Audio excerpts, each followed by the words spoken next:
Okay, so today we're going to cover the installation of the plug-and-play secondary air injection system bypass kits. This is the harnessed version that you don't have to cut and splice into the factory wiring harness to install. So what comes with the kit? You have your bypass module. This is the one that has the harness on it. We have the block-off plates for your vehicle. This is a 4.7 liter, so it comes with 4.7 liter plates. We have a 10-foot piece of starter relay wire and full printed copies of the installation instructions.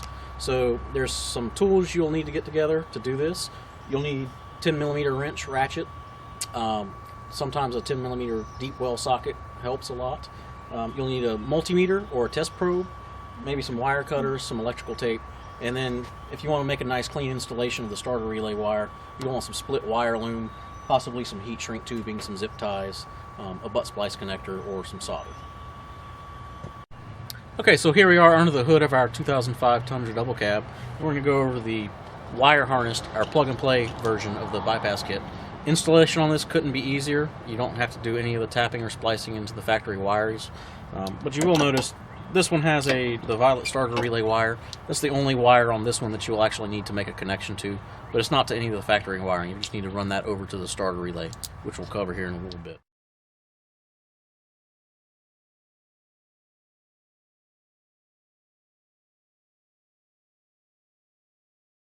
So to install this on this truck, the intake air temperature sensor, MAF sensor, is right on top of our air box here in the front.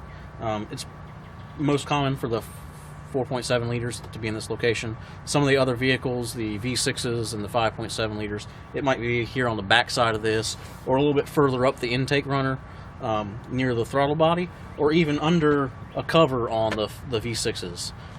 Still really easy to locate and install. To do this, all you have to do is disconnect this sensor. Just depress the tab and give it a nice little pull. It'll come right off. On our bypass kit, on our bypass module, you'll notice we have a male and female connector here. All you'll do is take this connector, insert it onto the factory sensor, and you'll hear a nice click when it's fully inserted. You'll plug the factory harness into the other end of this. Same thing, nice little click. And then all you need to do is route this out of the way and mount it. A good spot is the back of the airbox here. Under here. You want to keep it away from any heat source like the exhaust manifold or any moving parts like the fan or anything. Give this, if you've got any dirt or grease on the back of this, just give it a nice little cleaning with either some alcohol or some solvent or something. And then on the harness itself, on the module itself, we've got some nice 3M foam adhesive tape. Just peel the back off of that. Gives you a nice little spot here. Get it straight, stick it on there, press it down a little bit, make sure it's nice and good and stuck, and there you go. The only thing to do now is make our connection to the starter relay wire, install our block-off plates, clear the codes, and you should be good to go.